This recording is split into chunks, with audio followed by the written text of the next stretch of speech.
Hi friends, ഏവർക്കും parotta family YouTube ചാനലിലേക്ക് സ്വാഗതം. ഇന്നത്തെ നമ്മുടെ വീഡിയോ നമുക്ക് ബേഡ്സിന് എഗ് ഫുഡ് കൊടുക്കാം.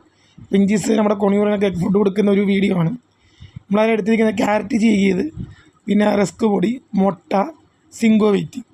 മുട്ട നമുക്ക് തോടോട് ഉൾപ്പെടെയാണ് നമ്മൾ കൊടുക്കുന്നത് കേട്ടോ. നമ്മുടെ നാടൻ കോഴിയുടെ മുട്ടയാണ്. ഒരു 4 എടുത്തിട്ടുണ്ട് ഏകദേശം. പിന്നെ ഒരു 1.5 ക്യാരറ്റോളം നമ്മൾ ചീകിയത്, പിന്നെ ഒരു റസ്ക് പൊടി, ചെറിയ ബാഗ് റസ്ക് പൊടി, ഇത് സിങ്കോ വെയിറ്റ്. ഇത്രയാണ് നമ്മൾ എഗ് ഫുഡിന് എടുക്കുന്നത്. എഗ് ഫുഡ് പിജിൻസിൻ്റെയും ഇതിൻ്റെയൊക്കെ കാൽസ്യത്തിൻ്റെ ഉറവിടമാണ്. നമ്മൾ ആഴ്ച രണ്ട് ട്രിപ്പെങ്കിലും ഇത് കൊടുത്തിരിക്കണം. ഇപ്പോൾ നമുക്ക് മുട്ട ഇതേപോലെ അടിച്ചെടുക്കുക, തോടുൾപ്പെടെ നമ്മൾ അടിച്ചെടുക്കുക.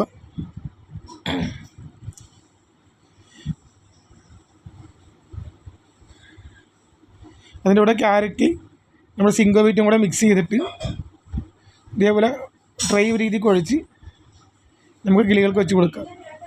എപ്പോഴും ഈ ഫുഡ് കൊടുക്കുമ്പോൾ നമ്മൾ സീൽ പാത്രത്തിൽ കൊടുക്കാൻ ശ്രദ്ധിക്കുക. ഇത് നമുക്ക് കഴുകാനും മറ്റേ മെയിൻ്റെനൻസ് ക്ലീൻ ചെയ്യാനൊക്കെ എളുപ്പം നല്ല സുഖമായിരിക്കും.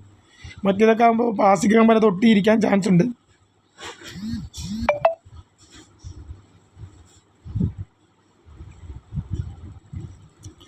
ഇതേപോലെ നമ്മൾ ആയിട്ട് കൊടുക്കുക. നമ്മുടെ പൈനാപ്പിൾ കൊണിയൂറുണ്ട്, പിന്നെ യെല്ലോ ഷെയ്ഡ് കൊണിയൂർ ഒരു പേരുണ്ട്.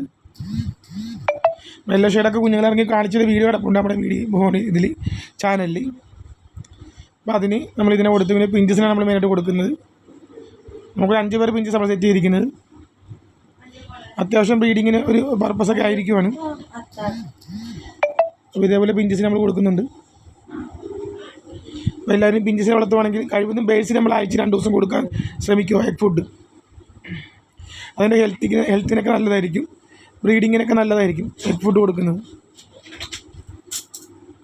മുട്ട മാത്രം കൊടുക്കാതെ അതിനോട് സിങ്കോ വെയിറ്റും റസ്ക്കും കൂടെ പൊടിച്ച് കൊടുത്തു കഴിഞ്ഞാൽ നമുക്ക് അത്യാവശ്യം കൊടുക്കാൻ പറ്റും. വീഡിയോ ഇഷ്ടപ്പെടാൻ സബ്സ്ക്രൈബ്, ലൈക്ക് ചെയ്യണം, ഷെയർ ചെയ്യണം. ഇനി ഇതുപോലത്തെ വീഡിയോ ആയിട്ട് ഞാൻ വരുന്നതായിരിക്കും. Okay, thank you.